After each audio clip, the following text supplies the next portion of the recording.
音樂與藝術發展同促權媒體傳播與發展嘅分組議題研討。首先有請我哋嘅消息人，國立中央大學客家學院周金芬教授致辭，掌聲歡迎。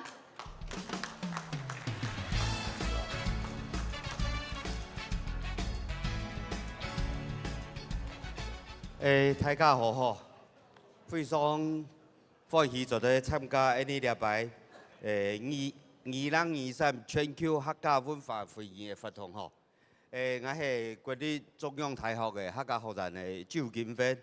我係倆從事嘅呢倆個 B 組議題嘅討論嘅一個召集人啦吼。我想客家語言、音樂、藝術。係一啲客家文化當重要嘅資產吼。不過一啲由於全球客家各地嘅客家人，都不同嘅地區，佢可能受到某強人嘅地區嘅政治、經濟，然後其他族群嘅關係，所以影響，所以就造成一啲全球各地嘅客家文化嘅發展冇強人吼。不過到呢一下，呢最近20-30年。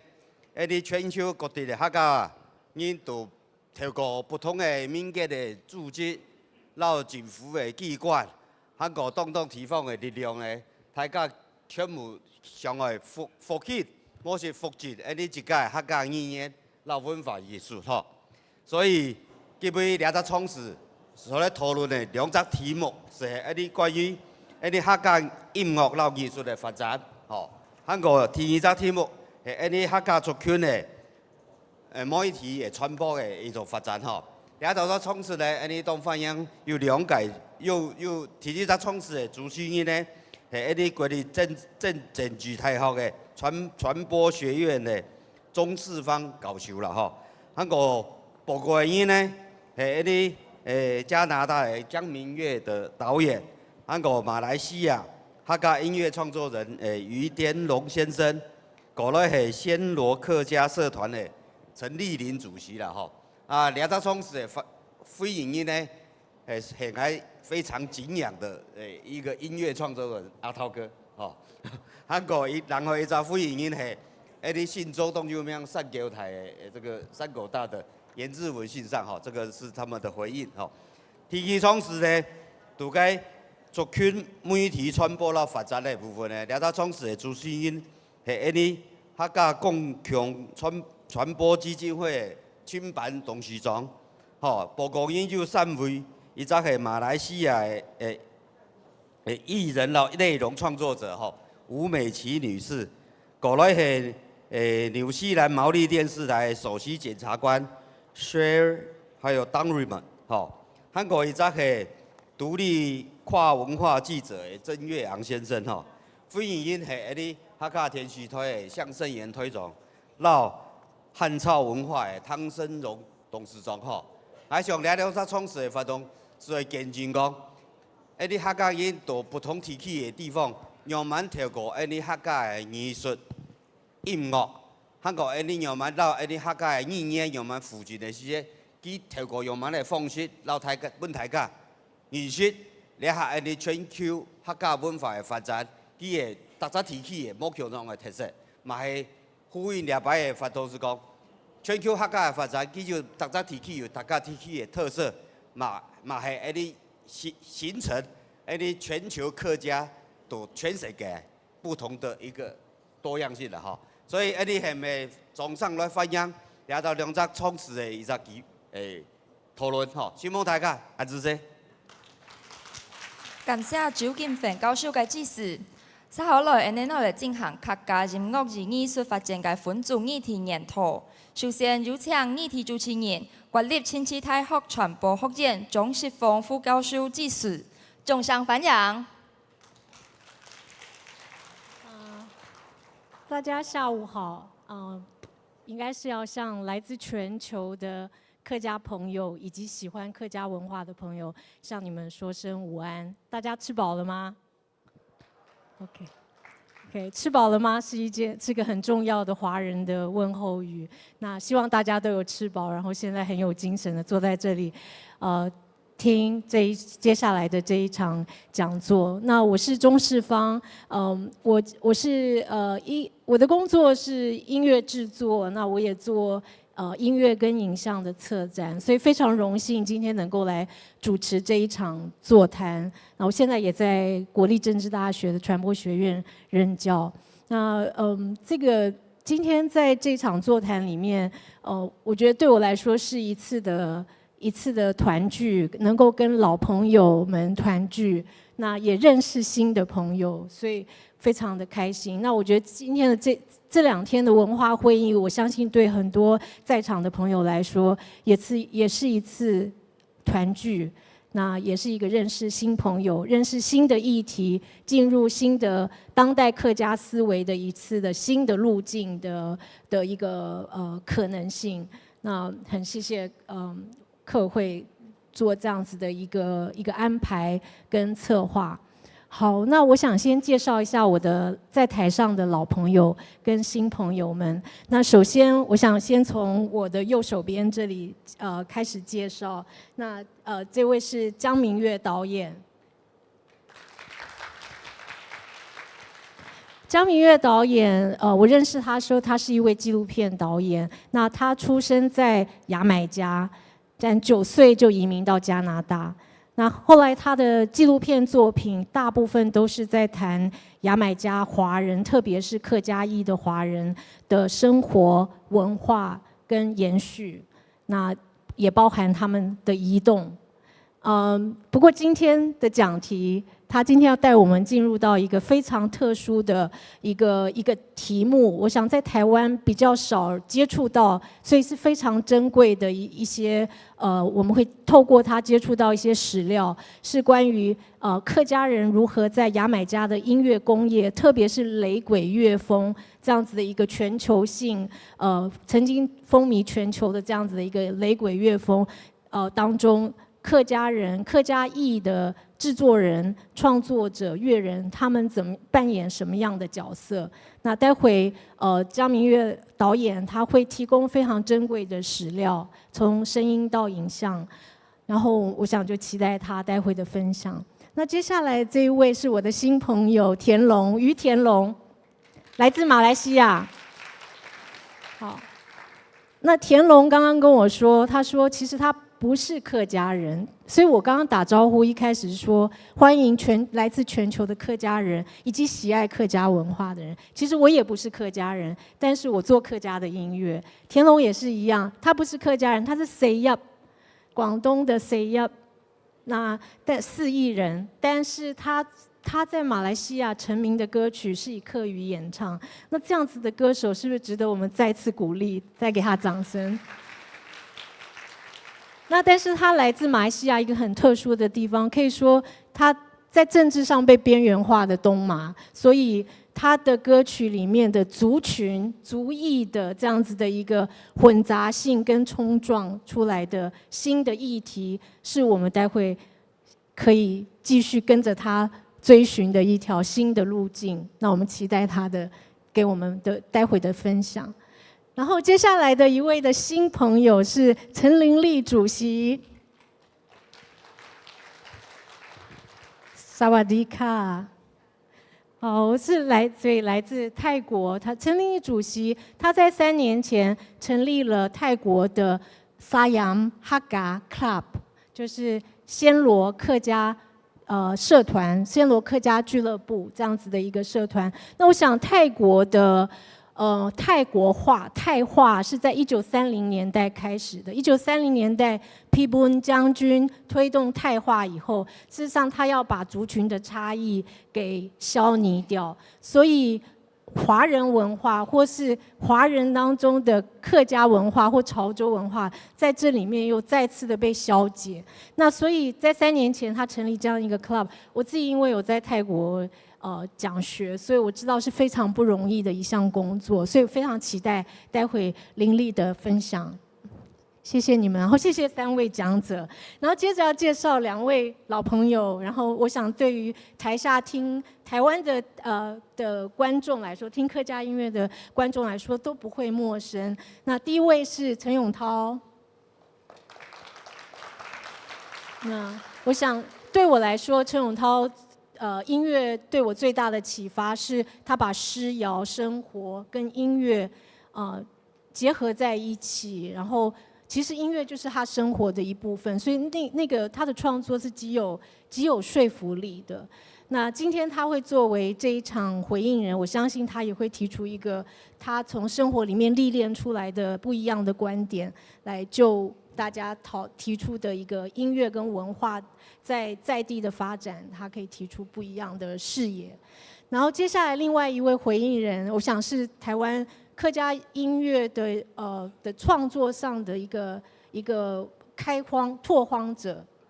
我可以这样说吗？志文，对不对？我觉得真的是拓荒者，就是在没有客家用客语写作的年代，他试着用乐团，不管是摇滚乐的形式、爵士乐的形式，那到现在他一直在探讨当代客家跟传统客家到底可以用在哪一个地方做一个更美好、更好的协商。那我们欢迎颜志文。好。接下来我没有超时，太棒了。好，接下来我想，因为其实时间不多，然后大会的议题非常多，但是我觉得这一场真的很珍贵，当然其他场次也很珍贵，但我希望多听讲者们多说一些，因为他们真的远道而来，所以我就在我的主持的工作先到这边告一段落。我们欢迎讲者们跟待会的回应者，谢谢他们。那首先先请江明月 Jeanette please. That's okay. Let me do it. Yeah. Thank you. 讲者们跟回应人待会都可以再用这一个讲台，对。Thank you so much for having me here. I'm going to speak a little Hakka, just to prove that I can speak Hakka. And then, Docha Taiga, Taiga Hao, Ngai He Gong Ming Ye, Ngai Choi Yameja, Chose Nga Baba Mama He Hakka Ngen, Ngai Deo Yu How Do Hakka Ngen Choi Jamaica. So I'm really happy to be here. Thank you. I am very happy to be here with this topic. I put a lot of thought into it because this whole notion, the concept of this conference is about globalization and localization. And I believe that this topic really addresses that in the best way possible. So bear with me. This is about 3 Hakka record producers in Jamaica that had a huge influence on not just Jamaica, but the rest of the world, because reggae is now played all over the world. Last night, the wonderful band, the local band that you had, played Bob Marley's music. Everything's going to be all right. So it just goes to show you the influence of the music. The 3 that I'm focusing on are Ivan Chin, who's on the far left, Leslie Kong, and Byron Lee. So if you look at the last name, Xiang Gong, Xiang Qin, Xiang Li, they're all Hakka names. Could you, next one please? I'm gonna just forgo that for time. So next slide please. So Jamaica is known for reggae, and no more so than Bob Marley. And the Chinese in Jamaica had a huge pioneering influence on Jamaican music. Leslie Kong was the first person to record Bob Marley with a record called A Cup of Coffee. And I think a lot of people don't know the significance of how much the Chinese played in the development of this music. Next one, please. So there's an award show in Jamaica that's every year, and it's called Tribute to the Greats. And this was a list produced by the Chinese Benevolent Association of Jamaica, the Zhongfa Fuigan. So they, in 2014, had this tribute. And if you look at, their band members, sound systems are like music that was played by DJs. So that was sound systems. Record shops, record producers, and dance venues were all owned by Chinese Jamaicans, Hakka people. So I wanted to just once again show you all the last names, right? Like Xiang Sang, Xiang Wang, Xiang Li, Xiang Yap, Xiang Qin, Xiang Ho, like all these Chinese last names. And they're all Hakka people. Can you, the next one, please? So some of these records that were produced were really big hits internationally. So the album at the bottom, the Maytals, Do the Reggae, it was produced by Leslie Kong, that record, and it was the first time that the word reggae was used in a song. So the word reggae, that has become synonymous with the genre of music that we have internationally, was produced by Leslie Kong. And then The Harder They Come, the top album over there, that is a soundtrack from a movie that was produced in the early 70s in Jamaica. And that soundtrack is one of the best albums, one of the best 100 albums of all time by Time magazine. And the producers that played on it were Leslie Kong, that produced records, and Byron Lee. So, it's a legacy that not very many people know about, and I hope that I can share that with you today. Thank you. And then I'll talk about Byron Lee a bit more later. Next one, please. So the first person, his name is Ivan Chin, and he was born in 1924 in Jamaica. His father is Hakka, Xiang Chin, and his mother was Indian Jamaican, Yintu, and Chinese, Chinese and Hakka. So he started out owning a Chin's radio service, which is he repaired radios. That's what he did. But with like all Hakka, they take opportunities. They seize opportunities when they arise. So there was a band that came to him and asked him to produce their record. And at first he refused.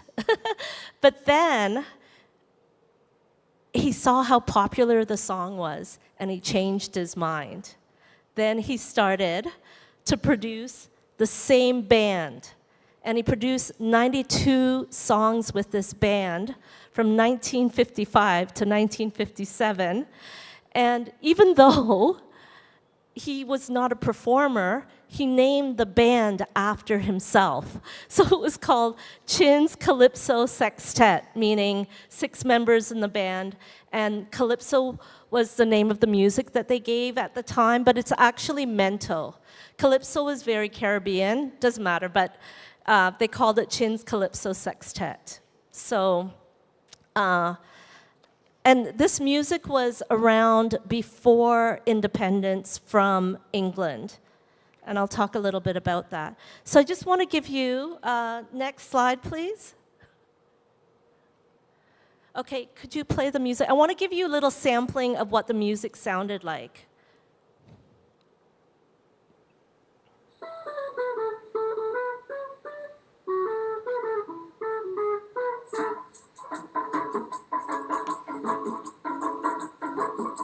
Lovely Jamaica, I love the Caribbean, sunlight and splendor, proclaim your name. Island of God bless Jamaica. Oh, as a stranger. Okay, that just gave you a bit, so you can hear some of the rhythms of it. It was like a precursor to reggae, to ska, and it was before independence. So the music was kind of heavily influenced by the sounds of England in that. I'm gonna switch the slides now, please. So we're gonna go to the next person, who's Leslie Kong. And he was born in 1933. He and my father were second cousins, so they shared the same grandfather. His mother is Hakka from Malaysia, and he and his two brothers owned a combination ice cream parlor, record store, and a grocery store. And it was called Beverly's Records. And once again, he didn't start out producing music. He seized the opportunity, as most Hakka do, right? They just see an opportunity and they go for it. So he was the first to record, had a huge number of hit records in Jamaica, and then saw opportunities to go to England. And then in England, the music really took off. And then he gained a lot of success, and then he died very suddenly at a very young age. He was like 36 years old. But his music still is just played in a lot of places. So if we could go to the next slide and play a bit of his music. So this song, so the type of reggae music was called ska, and this song that he helped co-write, I want to make the point that they were not just about making money. These record producers were creative, passionate about the music, and artistic.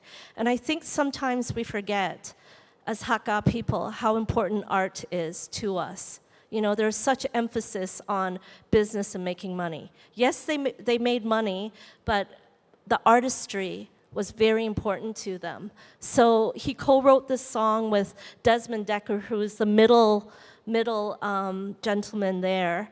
And this was a huge hit. It made the charts, the pop charts in the UK and the US. And if you think about Jamaica, it's such a tiny island. Right? It's at the time in 1970, it had 1.8 million people.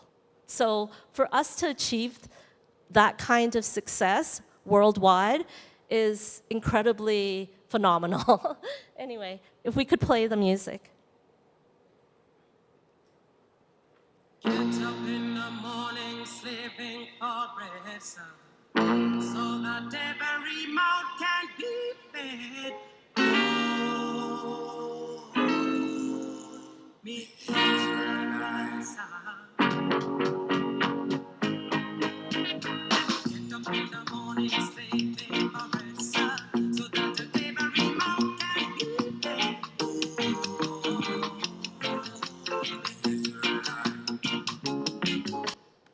Okay. In the next slide, I wanted to show you a concrete example of the influence of Hakka to the music. So as I told you, they weren't just the money guys. They were very creative. Leslie Kong, his musicians loved him. Derek Morgan, who is here, he's like the Michael Jackson of Jamaica, I would say, because he had so many hit records. But he loved Leslie Kong because they were really amazing collaborators. So this gentleman on the left is Prince Buster, and he was a producer at the time, but also a singer. He used to produce Derek Morgan, but Derek Morgan switched to produce records with Leslie Kong. And Prince Buster didn't like that.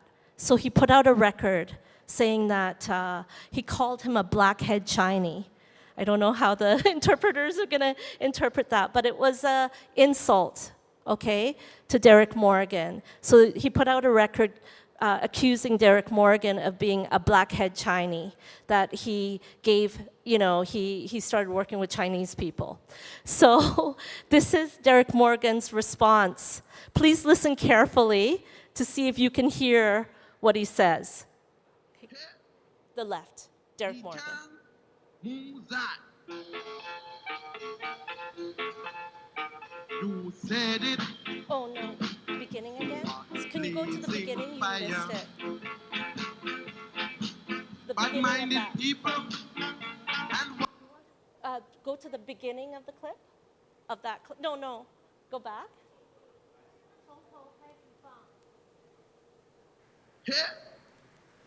Ni Chang Mung Zat. Okay, you can stop it. Did you hear what he said? He said, "Ni tang mong jai." So he said, "Listen, you fool," in Hakka. So that was the response to Prince Buster that Leslie Kong put Derek Morgan saying on the record as a response to him calling him an insulting name. So this is like a very concrete example. I'm just gonna go ahead, please. Oh, no, sorry, next slide. Okay, so the next person that I wanted to talk about is Byron Lee. And he was born in 1955, and he was amazing in terms of being a producer, musician, and performer. And he toured around with a group called Byron Lee and the Dragoneers, and he excelled in so many genres, reggae, calypso, ska. Could you, next slide, please. So I just wanted to play you, just to show you how creative they were, just a little snippet of a song where he combined a very famous Taiwanese mountain song with the reggae rhythm. He didn't produce it, but he played on it.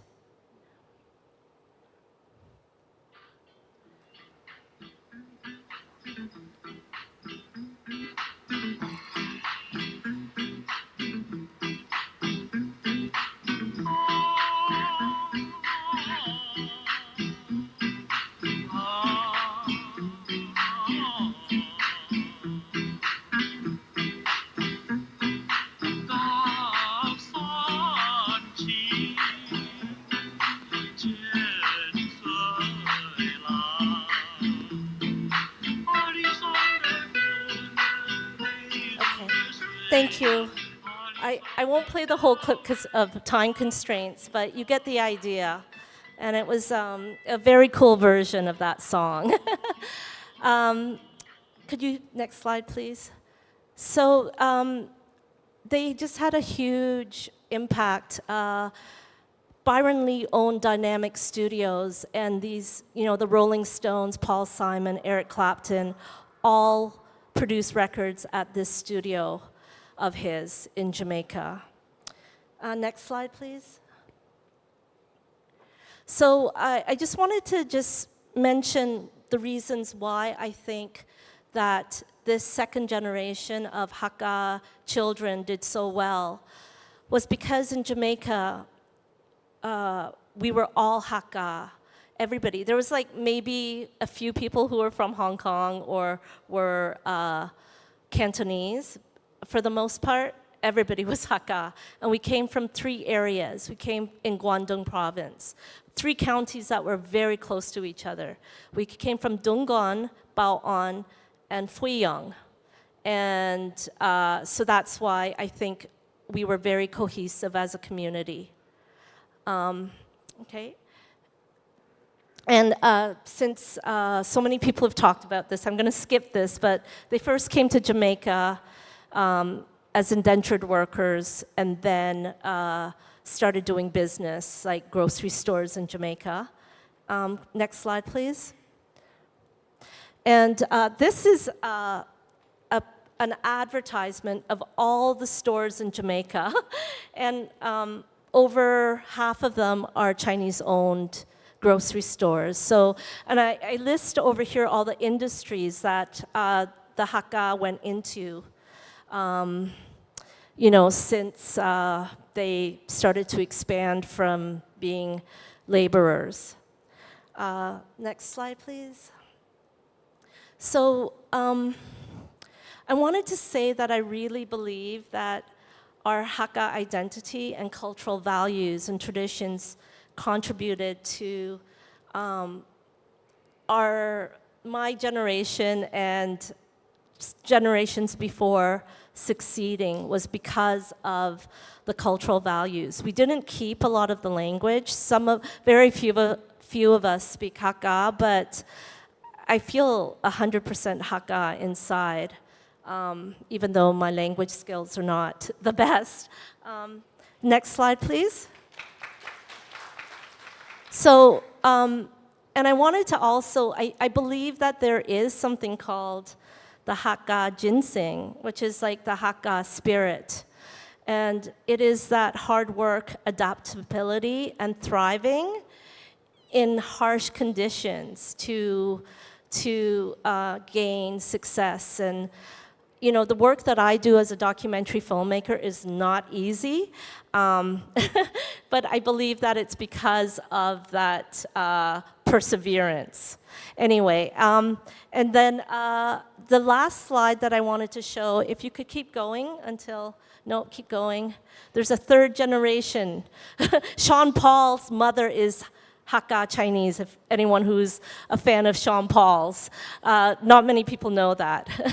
But my concluding thoughts that I think that further research could definitely be done on this area of music, that it's not widely known, and I think that because many of the pioneers are dying, they're in their 80s and higher, that there's a lot of opportunity for research. And that's it. Thank you so much.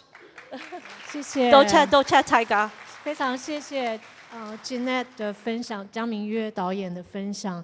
那我想从华人牙买加算是一个非常特殊的地方，就是华人，特别是客家人对当地音乐工业，甚至全球音乐工业的影响，这个我想在其他地方是非常少见的。那我想就像江明月导演刚刚说的，其实这个领域的研究，其实还带我们在就是从客家研究这个角度去开发。那我也特别再介绍一下，我刚刚来不及说，就是江明月导演刚刚完成的一部纪录片，是关于他父亲如何从中国到牙买加的这个路上，他这个远洋的路上的一个日记的书写。他找到一本他父亲的手写的日记，然后从那里面发展出他最新完成的一部纪录片。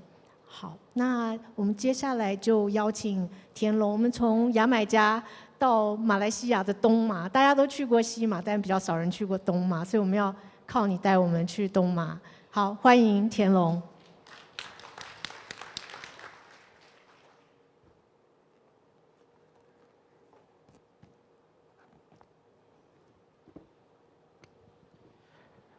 Hello， 大家好，我係來自馬來西亞沙巴嘅田龍。多謝。雖然咧，我本身唔係客家人，但係我係隨着客家嘅環境狀態嘅人，所以咧唔理係我隨外出老人家傾偈啊，隨沙巴，我都係用客家話老人家溝通。and then 我嘅中學係沙巴一個數一數二的中學。你看到中學咧，差唔多我都係教長，就是鄭博士校長，佢係有講。然後中學沙巴崇正中學係客家人辦嘅，所以喺我有在銀行之下嘅機會，多謝客家人嘅包容，多謝我哋就係會去好多一啲教育啊，同啲其他一種貢獻，多謝我哋，多謝客家 ，thank you， 真係謝謝你們的包容。OK， 今日咧我在銀行就會留大家傾下關於嘅就馬來西亞客家流行音樂嘅一個現象啦。當然，我行前落嘢主題嘅時候咧，我太約老大家講下關於我哋馬來西亞沙巴客家人。OK， 馬來西亞咧，相信大家都知道馬來西亞係一個多元種族嘅國家。OK， 有三大民族啦，三大民族，就包括有馬來人、唐人、華人，印度人。OK， 而客家在馬來西亞係第二大華裔族群，即係大約有100萬人左右啦。所以我居住嘅地方咧係沙巴，係馬來西亞最多客家人嘅地方。佢在華裔地區咧，大概係佔喺大約55到65之間嘅一隻%率。OK， 做埋係55。係65咧，因為好多沙巴嘅客家人、沙巴唐人，佢係有好多當地嘅原住民，就係卡達山、杜順，就是同婚。但那個時候，他們可能就後邊佢哋嘅下一代啊，可能會放出就是他們可以選either也係原住民或唐人，所以就係在50到65之間啦。在沙巴咧，在任何地方都可以聽到客家話。我相信有去過沙巴嘅朋友都應該知道呢一回事。你在沙巴，你係廣東人，你係福建人，你係福州人，只要我哋在一張台地位，我哋傾偈，4到5隻人以上，我哋一天基本上都係用客家話來溝通嘅。我覺得也就係沙巴就好特別嘅地方，也係客家在沙巴好特別嘅地方嚟嘅啦。甚至乎住在城市嘅非華裔原住民都係俾客家影響到嘅，佢哋可能可以用好簡單嘅客家老嘢溝通，係佢哋可以聽得明客家嘅。所以嚟我哋放啲張相片好冇？冇錯啦，呢隻就係我住嘅地方沙巴，係一隻好靚嘅地方。台灣有直飛哦，所以可以去走走一下，交流一下，好不好？真的去沙巴一起交流一下，去感受那個客家人的熱情。對啦，呢隻就係沙巴好靚嘅一隻地方。OK， 我哋嚟講到呢隻馬來西亞客家音樂咧，相信大家要留意到係講係呢流行音樂，客家流行音樂應該都認識。要集馬來西亞嘅音樂人，佢喊莊秀廉。有冇聽過莊秀廉？有冇啊？聽過啊？介紹下嗱，要啦嚇。莊秀廉對，佢係基本上係始祖嘅客家音樂嘅這個始祖，還有邱清雲大哥啦嚇。在佢哋嗰時候係在70、80年代嘅時候，佢哋嘅客家音樂，佢哋嘅客家專輯，我哋叫白係講卡帶啊。以前我們是講卡帶的，唔係客家人，大家都係買佢哋嘅客家歌來聽，所以由此可見，喺嗰時候70、80年代嘅時候，客家音樂真係影響力好大。係講相比現在的這個天王，跟以前70、80年代的客家天王莊秀廉和啲邱清雲呢，基本上佢哋嘅 level， 他們的這個層次是差不多一樣的。他們嘅一隻專輯的銷售量是非常轟動的。是，我可以這樣講好了，我咁講啦，我都在馬來西亞，有時候佢聽到人講客家話嚟講咧，佢哋客家人啊。佢哋喺講接下嚟講，客家人阿婆咪含菜，佢哋喺講亞少歌來代表，我知道客家。所以其實音樂係在亞隻傳統的這個宣傳、傳統的這個傳承係非常之重要嘅。對，當然啦，一時候咧，我哋想看下我哋莊秀廉嘅相片好冇？可能有啲人唔知道阿秀哥係長成怎樣的，好不好？我們下一張照片。對，佢就係阿秀哥莊秀廉啦。對，我們客家流行音樂的這個始祖。接下來就係邱清雲，接下來那一張。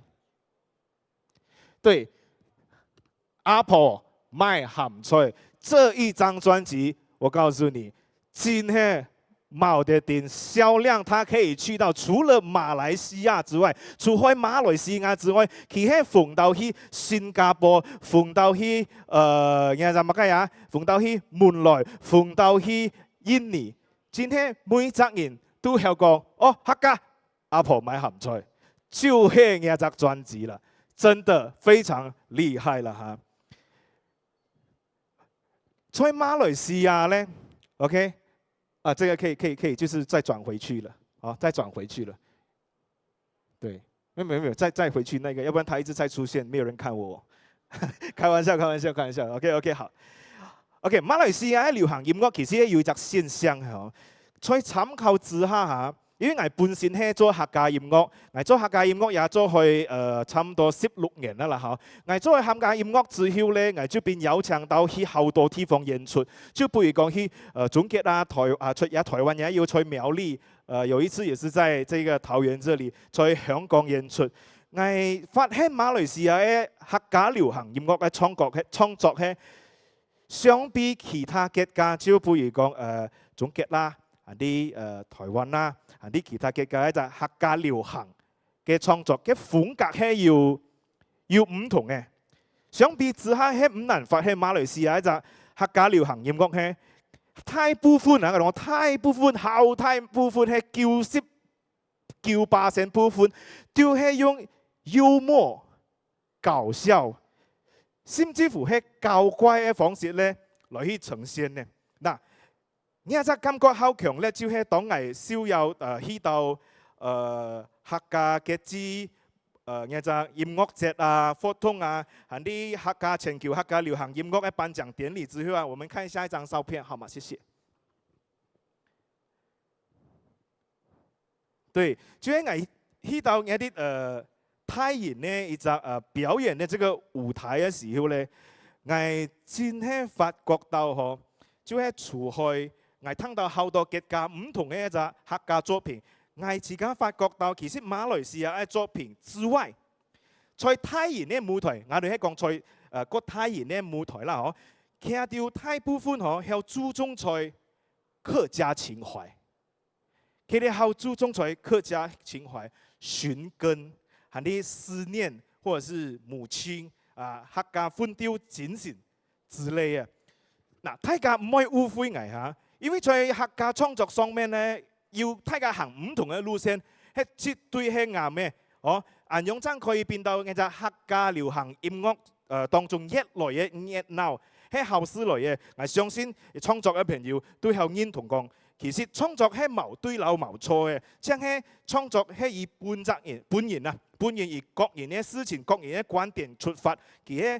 關心呀各人嘅性格、環境、留記憶等等啦，所以馬來西亞嘅客家流行音樂，從張少林年代到今仔嘅年代咧，佢係屬於個生活化，然後搞笑幽默型嘅這個方式來呈現咧。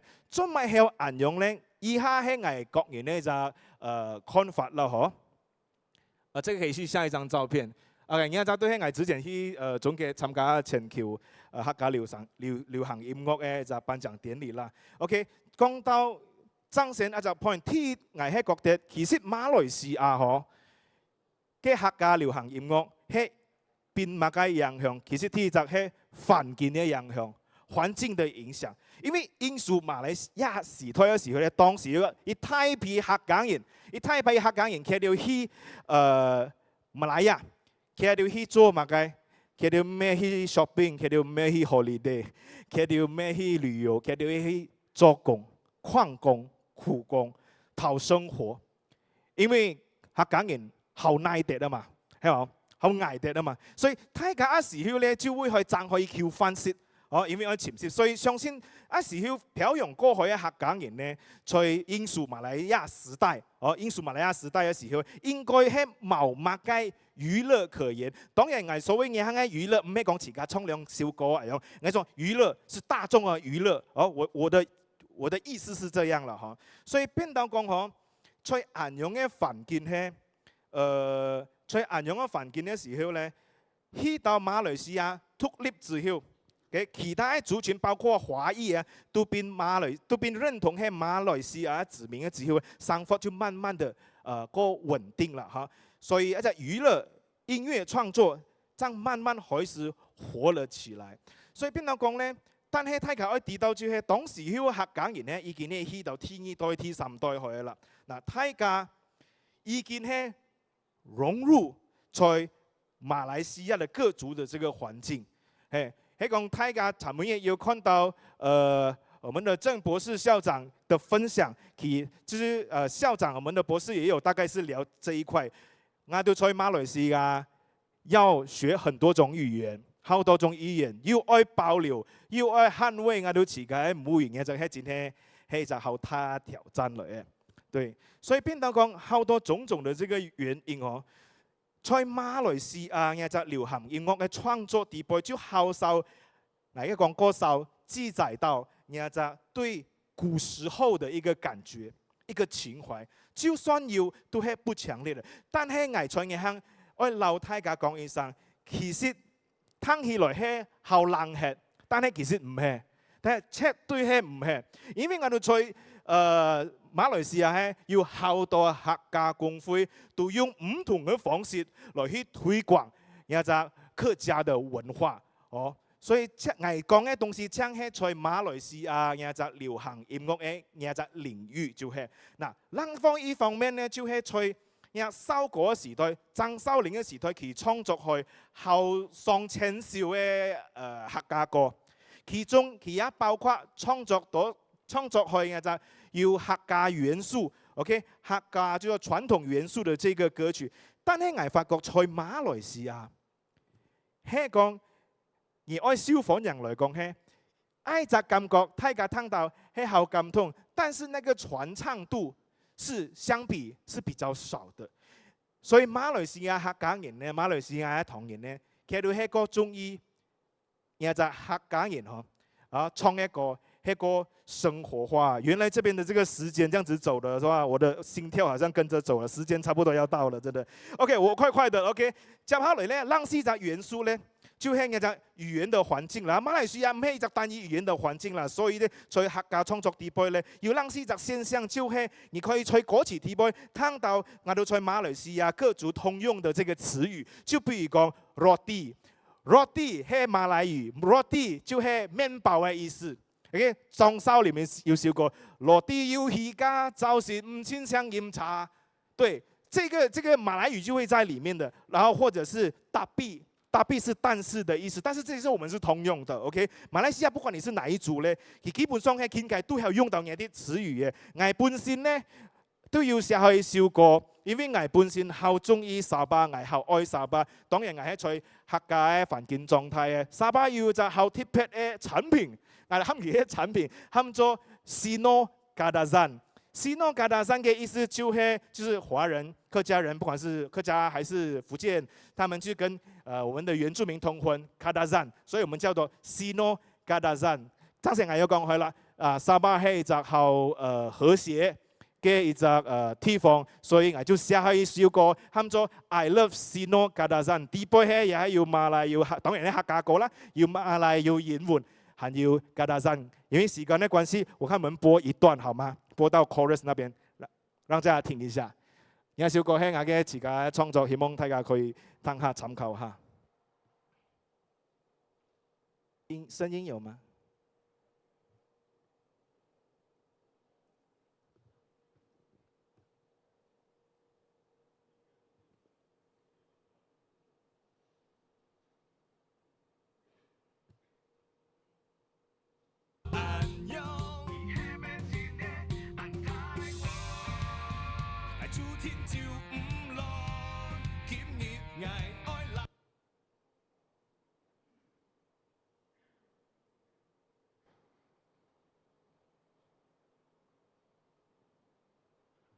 ？OK， 所以佢哋在處理一隻音樂嘅時候 ，MV 嘅時候咧，係做一隻好簡單咧，專門係做一隻好簡單呢隻建議啦嚇。所以客家傳統音樂同流行音樂咧，從古至今啊，我覺得音樂絕對係扮演緊一隻非常非常重要嘅一隻角色，係講而有傳承嚟講。所以保留传统音乐，然后创新现代音乐都是同样非常之重要的。And then 佢应该两者同时在进行。因为尋日我聽到蕭博士佢要講到就是我哋當然一天愛唔可以忘記我哋嘅見，唔可以忘記我哋嘅祖先，但係我哋唔係一天一切愛忘記我哋嘅祖先。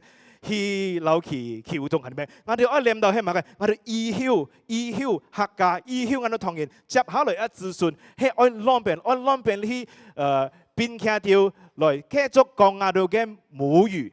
對，再講埋就係我哋嘅鄭博士，我們鄭博士校長，佢尋日要講到一隻 point 係好中意嘅，因為佢係要講到咧，其實客家佢可唔可以去到主流？其實係可以嘅。我寫客家歌嘅時候咧，在15-16年前我寫客家歌，有啲人聽到音樂人聽到我，哎呀你寫客家歌不行啦，客家歌你走不到國際啦，客家歌只是在你的鄉村裡面唱而已。我聽到人句話，我非常生氣。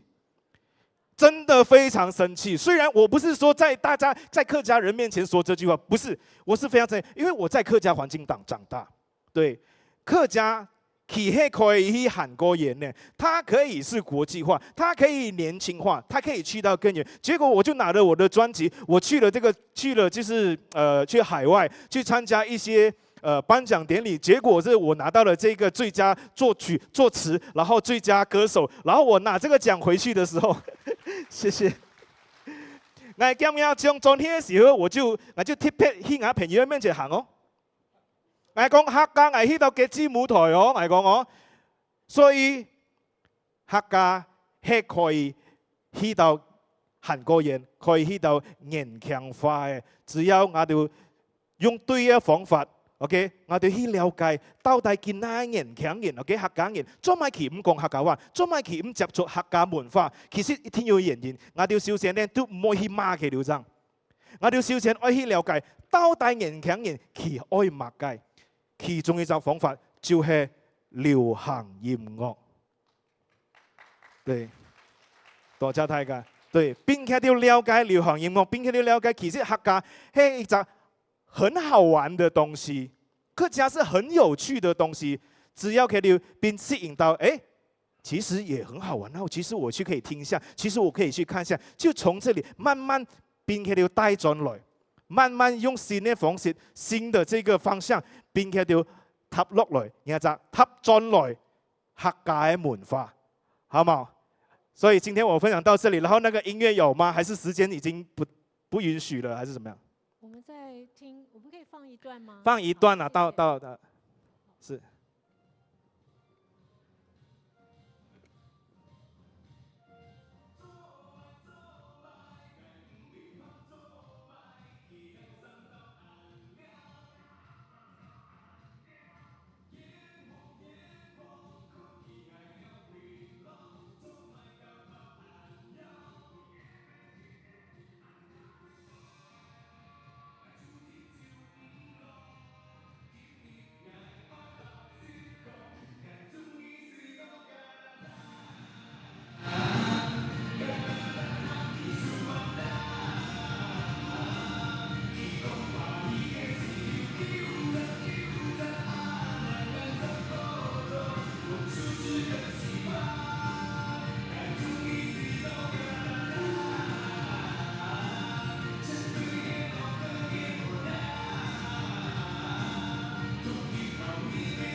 就是很喜欢，爱中意是诺嘎达。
所以这首歌《I Love Sino Gadasan》是希望大家会喜欢，大家一起加油，谢谢。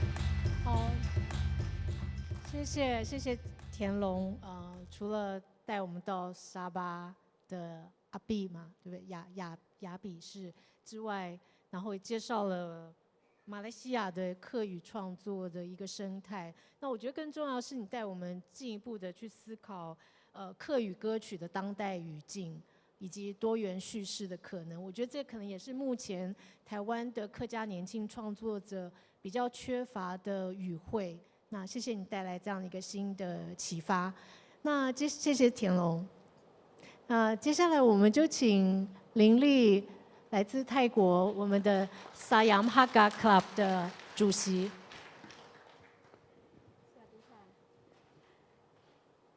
Ngày hè Hakka nghìn. But I speak in English, right? Good afternoon, ladies and gentlemen. My name is Chin Lin Lee, a chairman of Siam Hakka from Thailand. Have you ever been to Thailand? Bangkok? Oh, many people been to Bangkok. It's my pleasure to be here talking about what we have been doing to conserve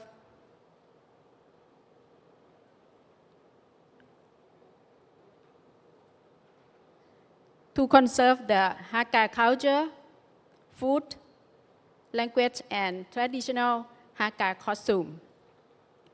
I have found that the Hakka third generation who live outside China merely speak Hakka and don't know about the history of their ancestors, including myself. Back to my very first time visit China, I cannot communicate with my relative there. Just smile and then say a simple word like shit pon, shit jiu, shit cha, and pok yan. So when I back to my place, I determined to learn Hakka more. Unfortunately, there were little learning material for me. So I make a decision to create my own in Thai.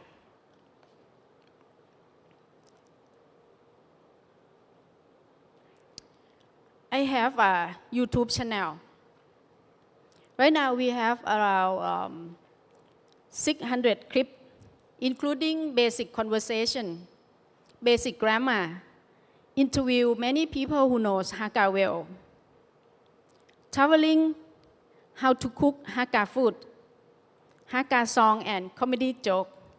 And right now we have around 5,000 people talking Hakka in Thailand. And the next one is we have Facebook. Facebook is two-way communication. They can post the question there, and then many people answer. This is my team, my admin team, in front of the ancient pagoda in Nakhon Pathom. The oldest one, there is 3 levels. The oldest one inside 1,000 years ago. Very old, Thailand. This is a warm community. The next one is the Hakka party. We have the party around the country. They asked to have a meet and greet party. And also see Dr. Silipen there. And the next one, we have, sometimes we cook Hakka food together and then eat together. We have a chance to speak Hakka. See, you see this one. They are the Hakka food professional with the Hakka food a lot. You can see, I think you know well. Khao nhục. Khao nhục. Chu kè chiu. Chao ban thiểu, chao miễn xiên. Cá lý pan, phạt pan. Ý tí mà? Xịt xịt cua mà? Yam cúc kè lỗ phết dàn. Something like that. We cook together and then eat together. And in a special occasion, we wear traditional Hakka costume like this. Do you have one? Of course, I have. And the next activity is Chinese calligraphy.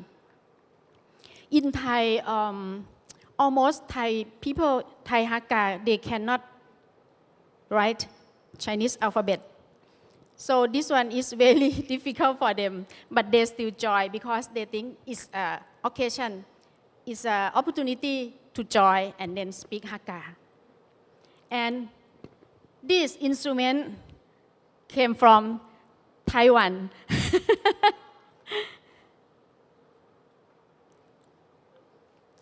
And the next activity, we have a clubhouse every Saturday night, 2 hours a week.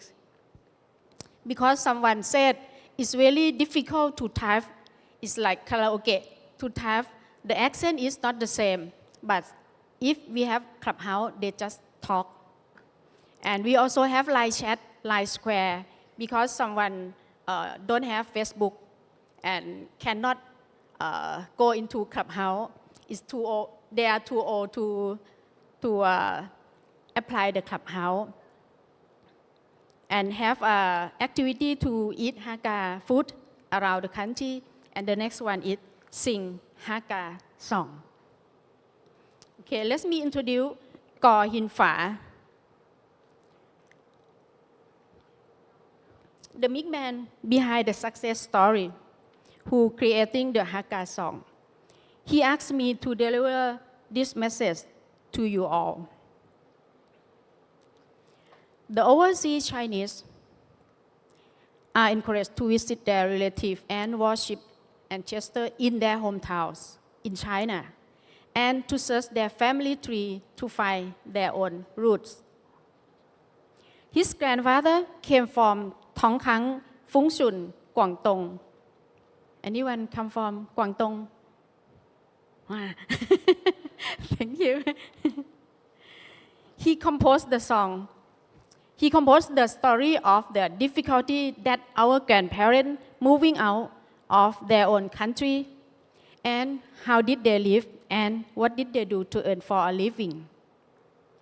And sometimes the volunteer requests the Chinese song, and then he will translate into Hakka. After that, the volunteer will sing on We Sing.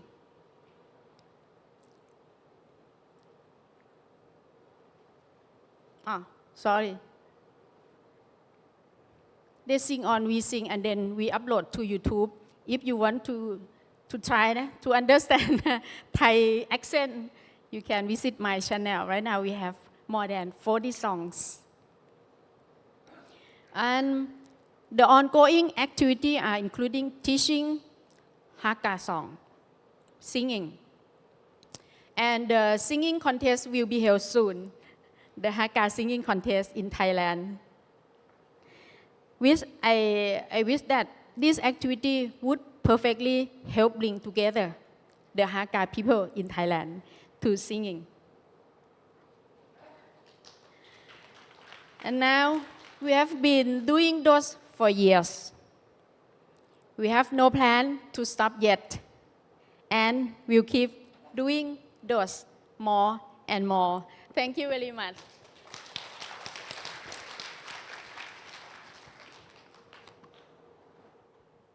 好，非常谢谢林丽，然后ขอบคุณมากค่ะขอบคุณมาก我想就是虽然刚刚林丽的分享很简短，但是我相信这里面有很多的困难。主要刚刚我也提到1930年代，就是泰国的这个独裁政权皮布将军，他开始做这个泰国的泰化，就是单一的国族化泰。那这个泰化当然造成了后来的很多在文化、教育跟语言政策上的影响，以及后来大家可能知道泰国的华校开始关闭，那华文教育开始萎缩，或是进入到地下，这也形成了像林立这一代没有办法说华语。那所以所有的东西应该是从头开始学起，包括中文。那当然现在中文跟华文进入到另外一个新的时代，这又是另外一个议题。可是我想他的这个世代其实是就是经历了泰化的这个过程。那加上客家，在泰国的泰华里面，客家人潮州人算是一个主流。然后客家又是在潮州这样子的一个主流的掌握了商业或是政商关系的这样的一个主流环境下，更稍微边缘一点的一个语言的社群。那所以我觉得他在做的事情是非常非常不容易的。我们再给他一次鼓励。那希望这个 Siam Hakka Club 可以继续走下去。好，那我们接下来就要邀请2位回应人，陈永涛还有颜志文，针对刚刚的我们的几位报告人的分享做一些回应。那先从阿涛开始吗？还是志文？你们2个？好，那你们好，那我们先邀请志文，可以，我们请志文可以到这边来，这边有麦克风。好，然后2位回应人各有10分钟。我刚刚看到这里，好像少了5分钟，对不对？好，各位全球的客家乡亲，大家好，大家好，很多老朋友。那我想刚刚听了3位报告的这个，从他们居住的地方了，应该他们的新的家啊。所提供的一个讯息应该是因为讲精彩啊，非常精彩。那我就以这个从明月这边讲的 Jamaica 这边开始以民谣的推翻亚哈其实是非常盛行 Reggae 这样的 style 的音乐每一个族群都有好罗的客家的、客家歌的，其实我这家也用过 reggae 啊那个节奏原住民特别多有一个乐团的马斯卡专门在做 reggae 我哋一般讲翻译从雷鬼啦雷鬼乐就会对一个Jamaica一个地方出来。其实我班马里我听过去特殊的歌唱地位其实了解算蛮多的比如一个 Eric Clapton 是被认为是把他从 Jamaica 带到 all over the world 的一个重要的一个musician 但是我包括读了音乐史就是某处都有客家这一段所以今天我收获非常大，就是说原来 Jamaica 的这个 reggae 的音乐的发展同客家人有很大的关系这是非常让人兴奋也让人很惊讶的一件事情。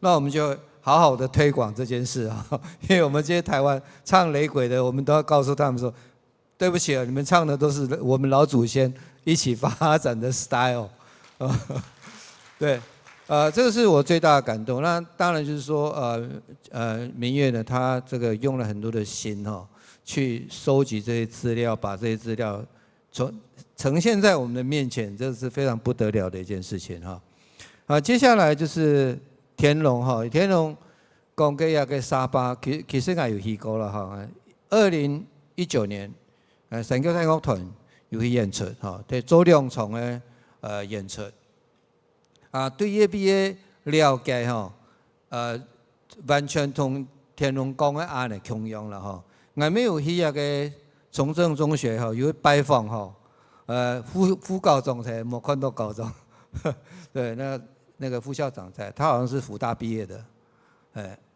所以这个学校真的是非常特别大家有去沙巴一定要去参观一下应该是说去拜访一下学生很多，我记得没有错的话2000个学生5000个吗？2500了差这是行的路走在路上你就可以躺在都合法，比我们在中立听到的客语的几率还要高了这个是某好小你那行人在商店街逛的时候，店家自己就共行了，所以呢卖东西都共行没问题哈。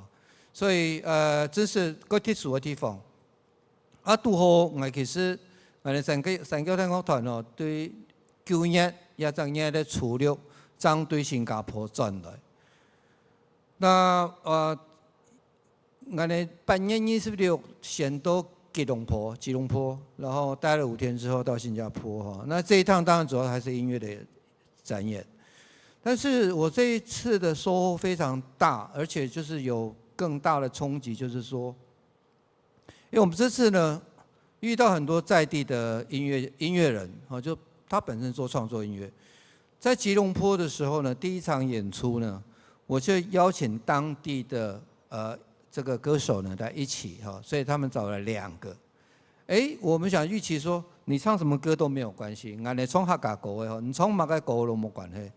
结果其中有一个呢，因为我们给他时间就是2首到3首，他就唱了2首歌，结果竟然如果客家歌的，他说他20年没有唱客家歌了，他自己的创作，因为没有机会唱。可是因为我们去的关系，那希望说能够回应一下我们吉隆坡的客家创作是怎么一回事哈。他就特地唱了2首客家歌谣，他自己创作的。他是属于比较文青的，有点像早期民歌、台湾民歌那个状态，那个风格的东西啦。那另外一个歌手呢，也唱他自己的创作，他唱了福建的 Holo 哈，福建的跟华语的创作歌谣哈。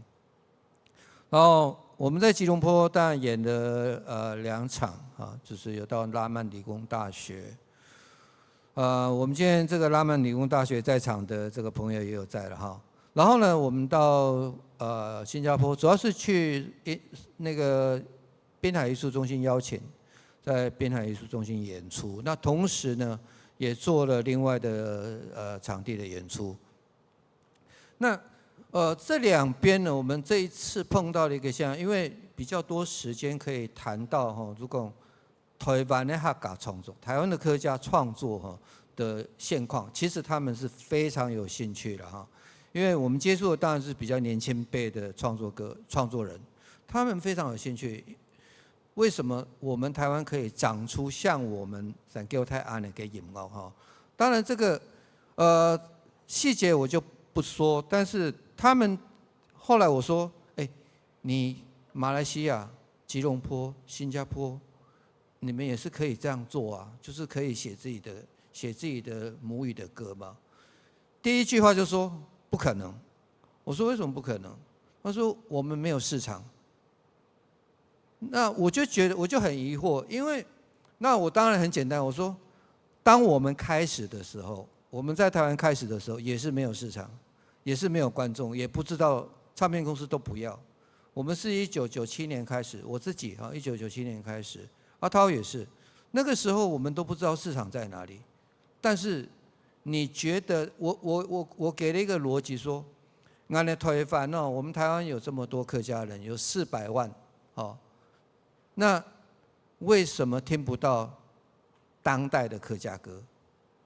因为如果一个族群没有自己的歌谣，这个应该是不合理的事情嘛。所以我们是因为这个原因去创作客家歌谣，不是要开发市场，开发市场其实是后来的事情。所以第一个念头就是说。这个不合理，所以我也告诉我们吉隆坡的朋友说，吉隆坡客家人也很多，新加坡也很多，那为什么没有当代的歌？我们如果去唱山歌很好，但是那个是我们老祖宗的歌，可是我们活在现在，每一个族群不应该都是要有歌吗？要有自己的歌吗？所以这个是一个很重要的一个概念，所以他们就有回应，他说哦，对。还有第二件事情，我们现在年轻人都喜欢讲说，我要创新嘛，对不对？我要做一些新的东西，那很简单啊，没有人做的东西就是新的东西啊。你现在开始做就对了，你现在开始做，你就是创新的人，你就是一个有创意的人。所以我觉得我们这次去，除了我们自己分享自己的音乐之外呢，事实上很重要的部分就是说，我们互相。其实有做到互相冲击这件事情哈，包括吉隆坡呢，我们拜会了这个客家联合会哈，叫个龚飞，他们也是非常希望说我们能不能将来有机会多一点交流，能够提供我们的经验给不管是吉隆坡也好，那或其他地方也好，那新加坡这边也是一样。其实我第一次去往南洋走是2017年，那2019年去沙巴跟新加坡，那后来隔了一个疫情，疫情期间就是去年2022年呢，因为2019年的机缘认识在地的音乐人，然后呢，我们共同创作，透过网络的方式，共同创作了一张专辑，叫做《岛屿连结》。所以你如果到那个 Apple Music 或 Spotify 这些都可以搜寻三国大乐团哦，可以看到这张专辑哈，《岛屿连结》。请问我们台湾同新加坡的音乐人共同创作，一起唱。他们是第一次尝试客家现代创作，而且因为这个过程呢，发现这个主唱，新加坡的主唱叫做Dong黄川美哈，他的爸爸原来也是客家人。然后呢，这个乐团叫做 The Stress Ensemble 海峡乐团的 leader， 他的祖父还是祖母了哈，也是客家人。因为我们合作这张专辑的关系，他们去回溯，他们的他的父亲辈哈，这个祖父母辈，原来是发现也都是有一个是客家人，所以我是觉得说，很多方式在交流当中会产生我们无法预期的一些效果哈。那最后我想回应一下我们那个陈琳丽小姐哈，我个人非常喜欢吃泰国食物哈，非常喜欢哈，所以我们希望就是说还是有机会能够到泰国去哈，大家做一些更进一步的音乐交流，特别是我们台湾的音乐人，这个现代音乐人很多，可以去至少我们从这个让大家看到开始，好不好？后会有期，谢谢。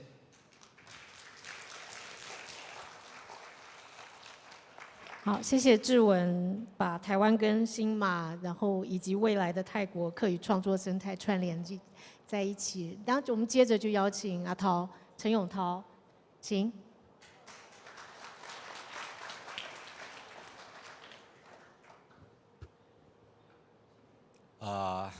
各位乡亲大家好，各位朋友大家好，各位朋友午安。我是阿涛。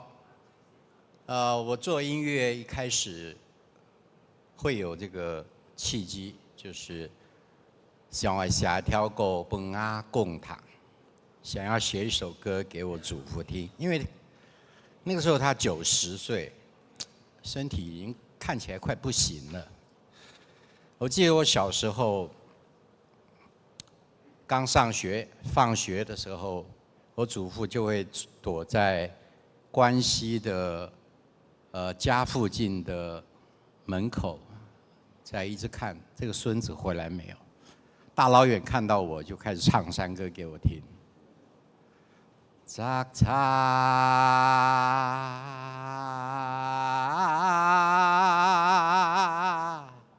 楼山歌的开头，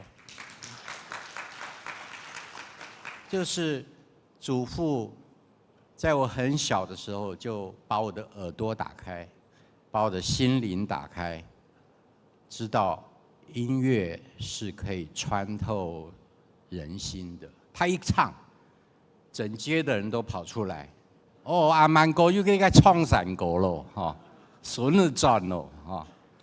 那我会一开始不好意思，会躲在那个电线杆后面，后来躲不了，他越唱越过来，我只好面对他。这是我的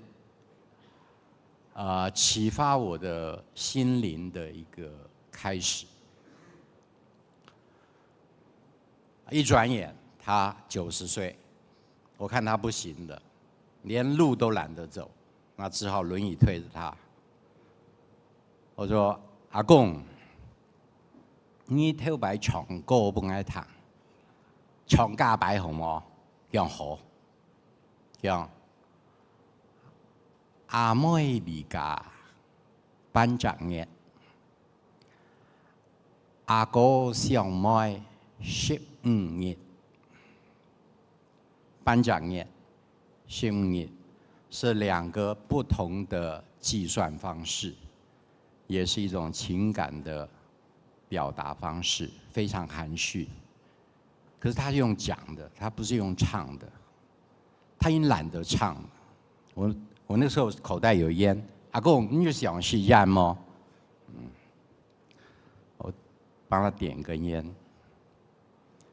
不容易点着，因为他不吸，他没有吸，所以点不着。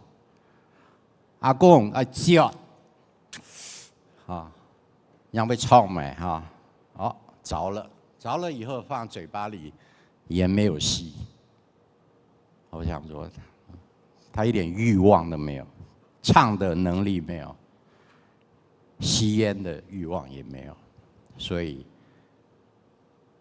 过没多久我就写一首歌，刚好朋友给我吉他，我就写歌给他听。这是我打开那个写歌的很重要的一个开始，是情感啊。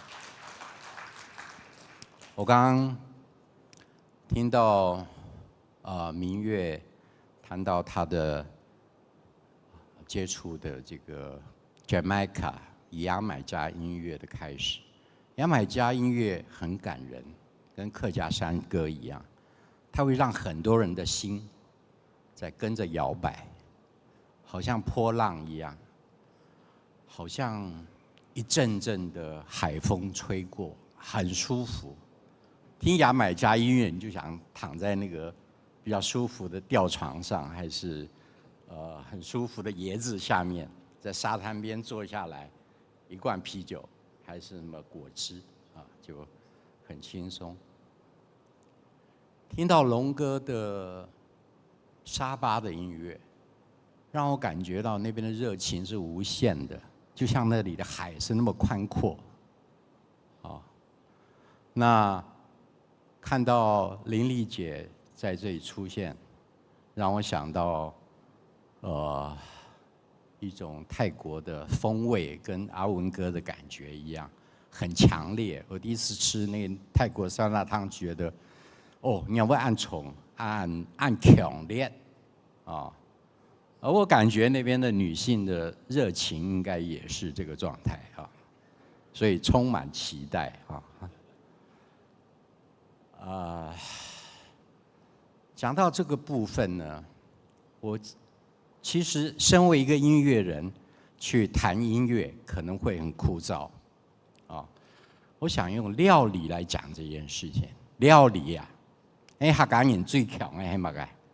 是客家菜嘛，也讲用拌的基本上拌呢，去到泰国可能失去了把它辣了也不会识得。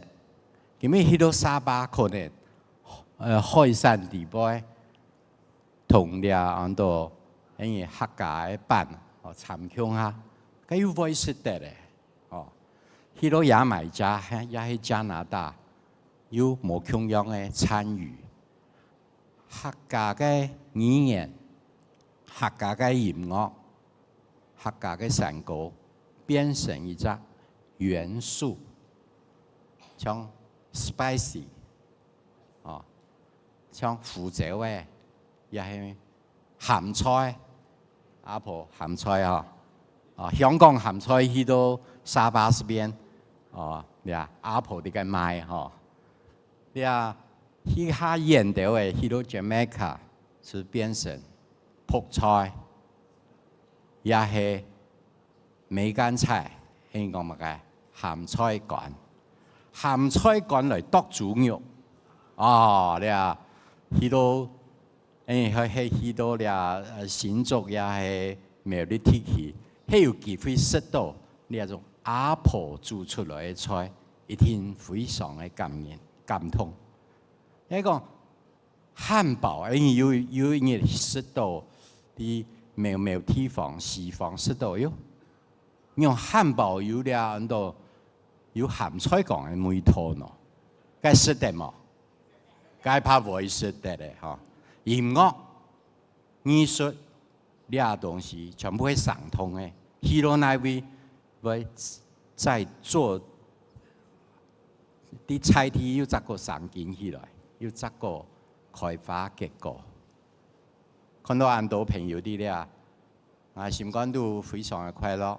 我也看到我好久冇看到嘅阿 Q 嗬，啲巴士轉來。阿 Q 妹可能40年冇看到嗬，伊可能超過嗬，等等哦。呀，現場情人非常多哦，張教長。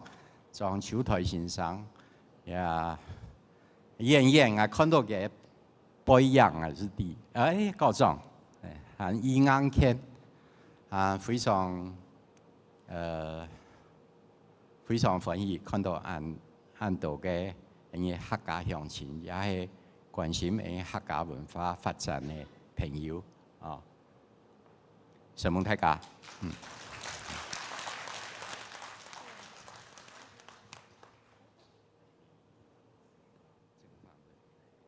谢谢阿涛，谢谢阿涛，还是一如以往非常会说故事，而且说故事非常迷人，对吗？然后谢谢两位回应人，果然是音乐人，打破了学术研讨会的格式，让我们非常的愉快。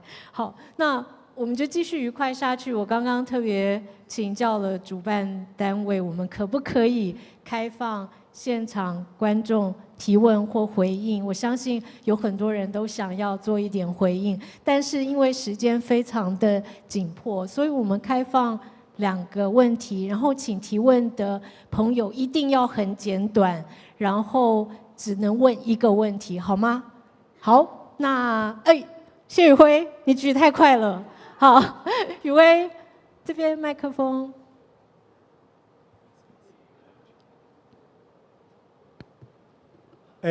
各位朋友大家好，因为时间冇买啦哈，我先分享一个简单的事情，然后再问一个问题，就是从于天龙先生给他讲的事情哈，就是1975年许冠杰创作了《天才与白痴》的电影跟这个音乐，影响到1976年张少林跟邱清泉发表了阿伯是喊吹买喊吹对，那相对的客家在1980年吴胜志发表了他第1张客家专辑，叫做无缘，里面他第1首发表的叫做《勇往直前跑》，其实是当年受到了温拿五虎的追赶跑跳碰。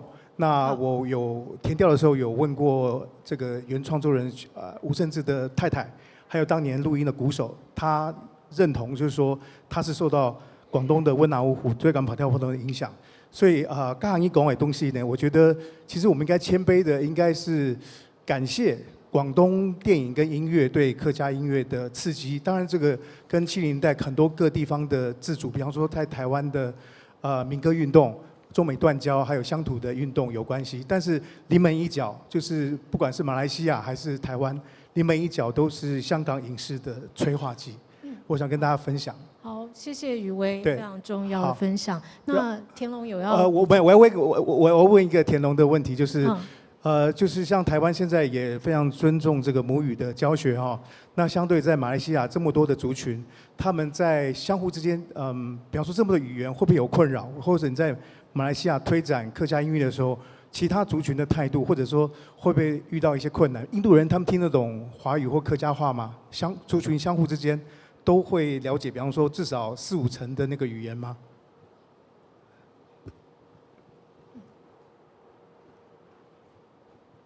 对对我觉得这个问题，我是说在马来西亚，我个人的看法其实是要看一些地方，是看哪里的。如果是比如说是在，我就举一个例，就比如说马来西亚，我们说沙巴其实现在我们说语言来说呢，现在沙巴很多原住民或者是非华裔已经开始是去中文学校去上学。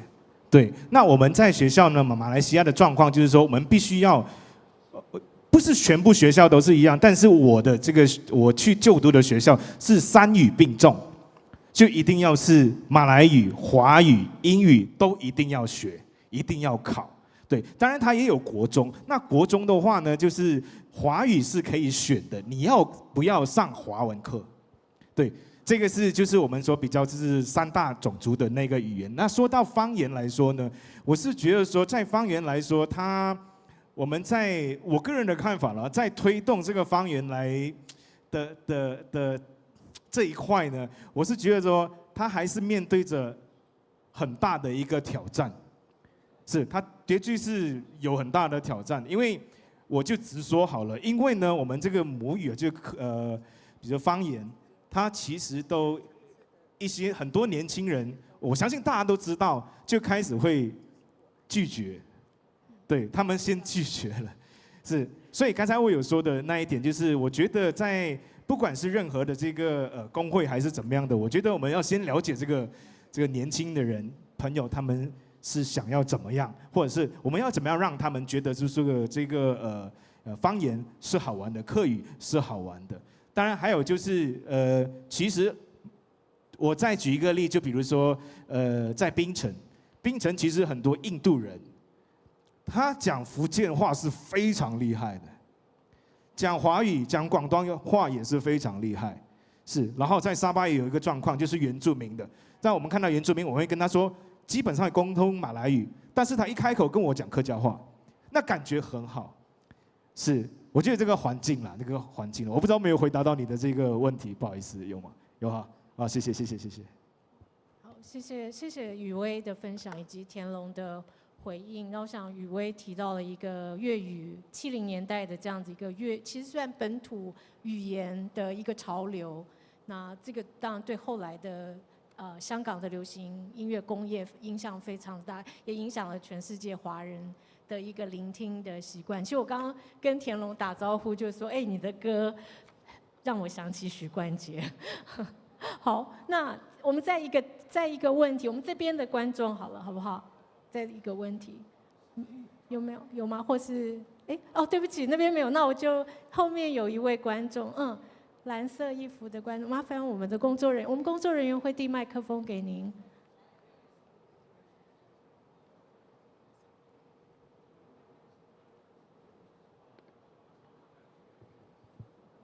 我们能不能请阿涛先生，唱一下你创作的第一首给阿公听的歌？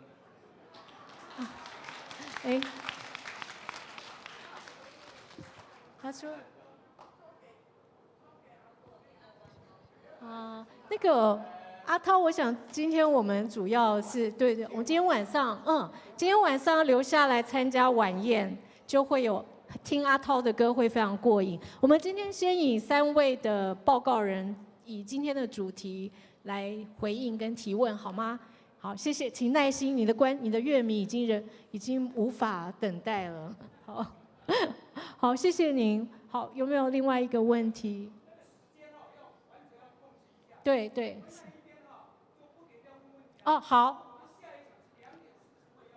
好的，没有问题。好，那我们就不问问题。我刚刚是因为有问主办单位，所以他们说可以问。好，那我们就按照这位观众建议，谢谢你的建议。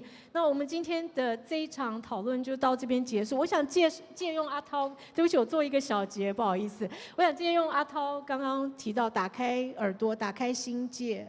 对吗？我觉得这非常棒。其实我想，客家人的迁徙的路上，因为跟不同的音乐文化相遇交融，所以产生新的果实、新的乐风，那才有我们今天3位在台上报告人的分享。好，那谢谢大家的参与，也谢谢江明月、于田龙、陈玲丽，还有阿涛，还有志文，谢谢他们。感谢所有演讲人、贵宾嘅分享。本届讨议上圆满顺利，接下来请各位贵宾到3點之前，按照分組來入座。客家與菜體經濟國發展嘅組，請留到本會議廳。客家與社